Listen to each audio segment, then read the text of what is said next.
Wild action in markets today. Liquidity stress is building, carry trades unwinding, and bonds are melting down all over the world. And the very curious timeline of Fed official warnings gets a very interesting update. So, a lot to get to. Bonds are melting down, major moves in the FX market and currencies, and of course, liquidity is getting significantly worse. So, we're going to start there with SOFR, secured overnight funding rate. Remember, about $3.2 trillion financed in the secured overnight lending market.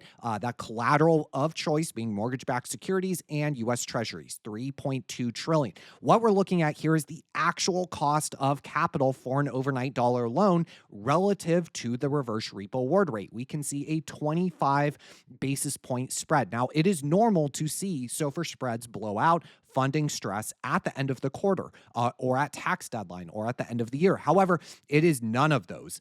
We are talking about November 13th. The data is lagged by about 1 day.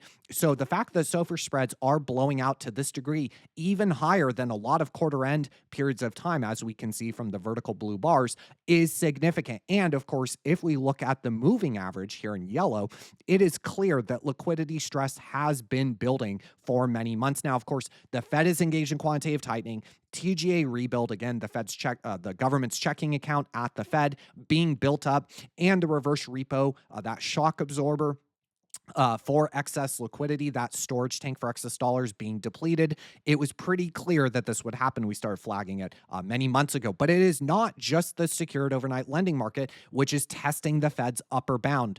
Here we can see that in yellow. The upper bound for the secured overnight lending market for SOFR being the discount window and the standing repo interest rate, both of them being at 4%. We are right there at 4% for yesterday. Not only that, but the unsecured lending market, the Fed funds market, is ticking higher as well. So we got data for the Fed funds yesterday, and we can see that is just 2 basis points below the Fed's upper bound for the unsecured lending market, which is again the Fed funds interest rate. Recall back here that the range, the Fed funds was stuck right in the middle of the IORB and the reverse repo award rate. That is the corridor that the Fed uses to control the unsecured overnight cost of capital via the Fed funds. Now remember, secured overnight cost of capital, the upper bound there is discount window rate. We are right at 4%.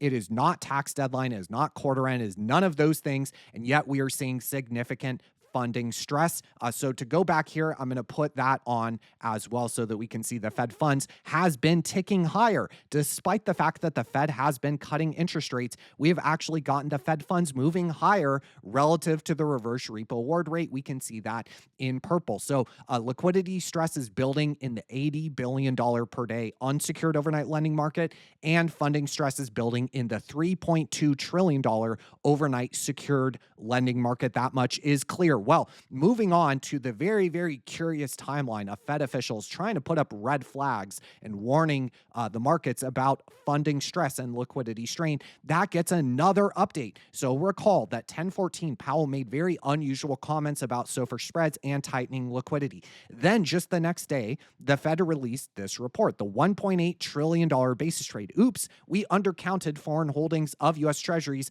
The Cayman Islands actually is our largest foreign creditor. We undercounted by 1.4 trillion. And of course, it's not the Cayman Islands, is a bunch of hedge funds in the basis trade. That report points out, by the way, the basis trade, which is a known risk, CFTC, SEC, the Fed, they've written exhaustively about this, is a known risk, is also known to be highly levered, 50 to 1 to 100 to 1 leverage. They note in the report the basis trade unwound in March 2020, partly due to significant strains in the repo market, but has actually gotten even bigger than the last time it unwound. So now those comments starting to make a lot more sense. Well, then it gets even more interesting. Lori Logan, the former SOMA manager, that is a system open market account for the Fed, basically the Fed's balance sheet, the manager of that Fed balance sheet, $6 trillion balance sheet, says asset purchases must return if repo rates do not soften.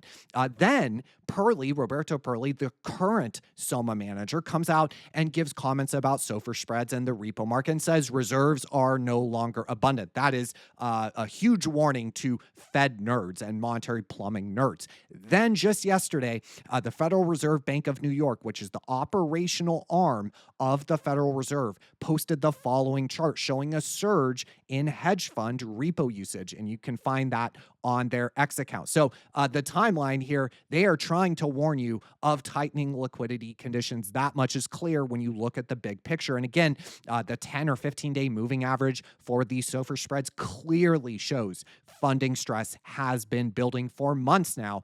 And you can discount intraday volatility, but the overall trend is tightening liquidity both in the secured overnight lending market with SOFR and the unsecured overnight lending market with Fed funds starting to tick up again as well. So moving on, of course, we are in a moving from a abundant liquidity regime into a scarce liquidity regime. Here we're looking at a spread, the difference between the reverse repo storage tank of excess dollars or a shock absorber for where we stored some excess dollars that were created, minus the standing repo, which is starting to get tapped, meaning this is starting to go negative for the first time going all the way back to 2020, partly in due to the TGA, the government's checking account, getting built up. Again, huge bill issuance due to our very, very large fiscal deficit. And of course, also, we have the reverse repo being empty. So that storage tank for excess dollars is now depleted. So we have quantitative tightening, draining reserves, negative for liquidity. We also have TGA getting built up, negative for liquidity, sucking money out of the system, putting it in the government's checking account, and the reverse repo is empty, in addition to the fact that we have these massive deficits that we have to finance. Now, remember, those deficits have to get bought with dollars. So moving on to markets now, really, really major moves here. S&P 500 was down 1.5% at open, gapping down. NASDAQ was down about 1.5%. S&P 500 down about 1.2%. Volatility had a 22 handle. Bitcoin was selling off majorly. Gold on an intraday basis was down 3.5%. But the bond market, 2, 10, and 30-year yield. Now remember, we had a weak 30-year auction yesterday that we covered. We did a video on that if you'd like to see. The curve is steepening. We have a bear steepener. Well, first of all, we have a lot of volatility over the past 2 weeks, but over the past 3 days, we have a bear steepener. We can see that long end rates, all rates are moving up, all bonds are moving down, but long end rates are moving down the most. So here is TLT over the past couple days. And I want to point to yesterday's auction, which came out right around here. That was when the auction results were announced. We can see TLT, the long bond, the actual underlying bond value or price of the underlying bond, has been just getting crushed today, and it's been getting crushed on high volume. So these bars down here indicate the volume. That is very, very important. Now, moving on to the yield curve, here we can see again a steepening of the yield curve, and is a bear steepener because all rates are moving higher. It is just that long end rates are moving higher at the fastest rate. Again, some interesting things coming out with the administration talking about economic data just kind of being lost and not released. Very emerging market-like sort of things. And of course, you have a bear steepener. You also have a reduction in Fed rate cut expectations as well, driving some of the move higher in rates or move lower in bonds. But we also yesterday covered how bonds were down, stocks were down, the dollar was down, everything was down. What was up? Well, yesterday was the Swiss franc, the euro, and the yen, which, by the way, I started to notice back in January, February, those were acting as safe havens all the way back in January, February, before, of course, April and the big de-dollarization theme. Everyone started talking about it. Before that, I noticed Swiss franc, euro, and yen were becoming the safe haven along with gold. Well, as we covered, gold has been down the past 2 days. What has been up? The Swiss franc, the euro, and the yen. But look at the major moves that are happening in all three of these currencies. A major move lower in the dollar, so dollar weakness, but then reversing much of that, if not all of that, with dollar strength relative to these currency pairs. Now, an absolutely major move over in Great Britain. They are arguably in the early stage of a debt crisis. I will link a video at the end going into more detail of the macroeconomics of Great Britain and their debt crisis over there. But here we have a major move in the interest rate differential between Great Britain and the US, of course, taking a spread between two interest rates. And the reason for that is, of course, gilt yields are absolutely skyrocketing. Put another way, bonds, especially the long end of their yield curve, is absolutely melting down. That is on some fiscal concerns with a tax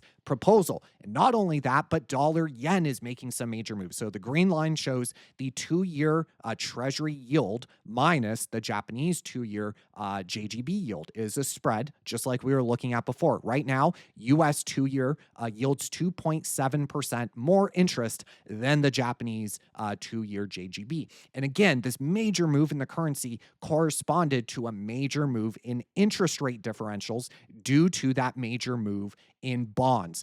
And I want to point out here, we're kind of zoomed in looking at the past 2 days or so, but I want to zoom out a bit and show that dollar yen is in this rising wedge. Now, yen interventions from the Ministry of Finance have occurred at key technical levels. It is almost like they have a room full of Zoomer TA guys and they do their interventions at key technical levels that TA sort of traders would be watching. I'm not really sure why that is. It's just a pattern that I've noticed. So maybe keep an eye on this rising wedge. Of course, dollar strength, yen weakness, as we can see, has been the trend going back to April, May, has accelerated due to the populist Prime Minister Takaichi, her recent election. Very, very dovish monetary policy that is not good for their currency. So you have seen dollar strength, yen weakness. Well, this is a major funding currency for carry trade. So when you start getting a lot of intraday volatility in FX markets, especially when it's in currency pairs that are used as funding legs for carry trade,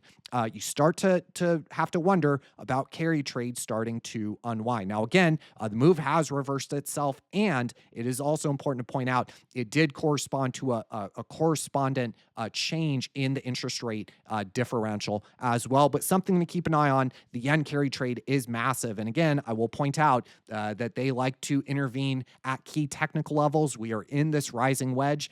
They have said 155 is a line in the sand. Maybe it gets pushed even further to 160, but yen weakness, of course, on very, very bullish, very, very dovish monetary and fiscal policy.